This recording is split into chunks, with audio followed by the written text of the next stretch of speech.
Um erro do Danilo é evidente, jogador experiente como ele, que levanta tanto o pé naquela jogada, quer dizer, correu o risco, né? Erro também do Flamengo, que se colocou numa situação que permitiu essa jogada da bola esticada, que o Bahia usa muito bem, foi assim que venceu o Palmeiras na semana anterior. E o combo disso tudo, com a vitória do Palmeiras sobre o São Paulo de virada 3-2, uma grande virada, mas, nossa, a arbitragem prejudicou demais o São Paulo, né? Uma coisa terrível. A expulsão do Andrés Pereira não aconteceu, uma entrada violentíssima, e um pênalti claríssimo sobre o Tapia, cometido pelo Alan, que também foi ignorado. Nesses tempos de VAR, com o VAR intervencionista brasileiro, não dá para entender qual é o critério. Mas os erros da arbitragem do Morumbi não anulam os erros do Flamengo nesse jogo, né? E o Flamengo perde a partida, perde a liderança, tem agora a pontuação do Palmeiras igual, mas tem menos uma vitória. O Palmeiras tem um jogo atrasado a disputar contra o Juventude, aí vai ter o mesmo número de jogos do Flamengo, deverá vencer. O Juventude perdeu hoje em casa para o Fortaleza de virada, naquela luta dos desesperados que tentam sair da zona do rebaixamento, e deve, com isso, abrir 3 pontos de vantagem. Depois o Flamengo pega o Botafogo, o Palmeiras pega o Red Bull Bragantino e tem o jogo Flamengo e Palmeiras no Maracanã. E aí o Flamengo tem que vencer o Botafogo, porque o Bragantino é freguesaço do Palmeiras, deve vencer o jogo para tentar ganhar do Palmeiras. Mas mesmo assim, depois serão 9 rodadas. Então, é uma hora importante do campeonato, um momento que tem que ter muita calma e o time tem que se superar. Não deve ter muitos convocados, se tiver um ou outro do Uruguai, tudo indica, né? O Carrascal não foi chamado, o Plata não deve ser chamado, a seleção brasileira não convocou ninguém do Flamengo dessa vez, nem Alexandre, nem Samuel Lino, que foram chamados na vez anterior, né? Um foi cortado por lesão, o outro viajou com a seleção brasileira comandada pelo Carlo Ancelotti, e com isso o Felipe Luiz vai ter um tempo bom para treinar, recuperar jogador, descansar e conversar bastante, né? E acho que é importante o Felipe Luiz ouvir pessoas fora do Flamengo, gente que ele confia, gente experiente, para ver como lidar com tudo isso. E o caso do Alacian é grave.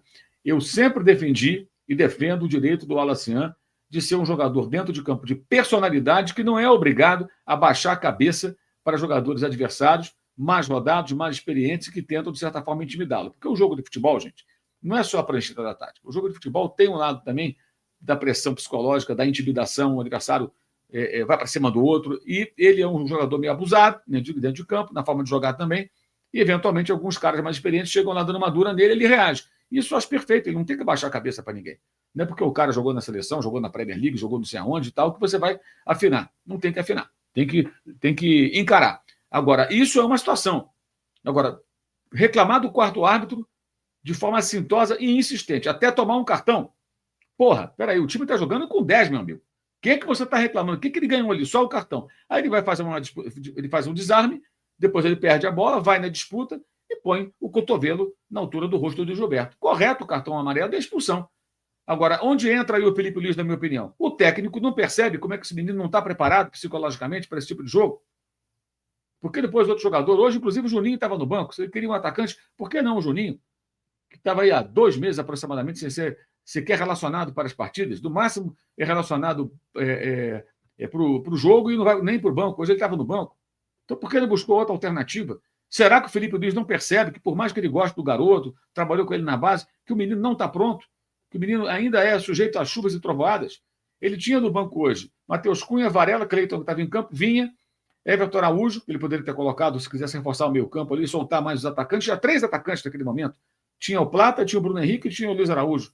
Ele tinha ainda o Alacian, Cebolinha, Plata e o Juninho. Por que não pôs o Cebolinha? Por que não pôs o Juninho? Podia colocar o Everton Araújo, segurar o meio campo um pouco mais. Poderia fazer qualquer outra coisa. E o que fez o Felipe? Colocou o Alacian. Aí você vai dizer, pô, mas como é que ele vai adivinhar bem? Se ele convive com o cara, conhece o garoto, será que ele não percebe que o menino é um filho desencapado e entropilhado? Não tem uma conversa antes? Wallace, como é que você está? Você sabe como é que está a porra do jogo, não sabe? Estamos perdendo de 1-0 e estamos com um jogador a menos. Calma, entra, joga bola, eu quero que você faça tal função, não vai me arrumar cartão amarelo. Tem que ter uma conversa antes. Será que teve? Não há percepção sobre o momento emocional do cara? E ainda assim, quase o Léo Ortiz empatou o jogo. Eu não sei como que o Bahia não se impôs. Tinha muitos desfalques, mas um homem a mais, gente, desde os 12.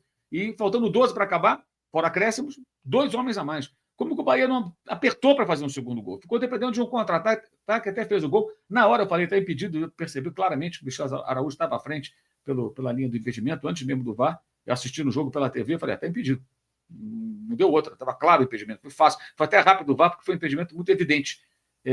Mas por muito pouco o Bahia não chega a segundo gol. Só que é pouco, né? O Bahia poderia ter agredido mais o Flamengo, poderia ter procurado mais esse gol, poderia ter sido um time mais ousado para resolver logo. Então fica uma sensação de que poderia o Flamengo ter empatado também muito em função de uma postura até um pouco conservadora do time do Rogério Ceni, que poderia, com um pouco mais de ambição, ter até liquidado esse jogo mais cedo. Porque jogar desde os 12 minutos com um homem a menos, diante de uma boa equipe, mesmo com desfalques, o Bahia é uma boa equipe, é bem treinado, o Rogério é um bom técnico, jogando em casa, com apoio da sua torcida, estádio lotado, né? O maior público do campeonato na Fonte Nova, me parece. Então, evidentemente, num contexto como esse, né, é lógico que você sabe das dificuldades. Jogar com um homem a menos é praticamente suicídio. Então, vilões da noite, o Danilo, por uma expulsão incompatível com o jogador da sua experiência, inclusive, e patético, o Alacian. E aí eu acho que entra um pouco também do Felipe Luiz, né? O Felipe Luiz conhece, enfim,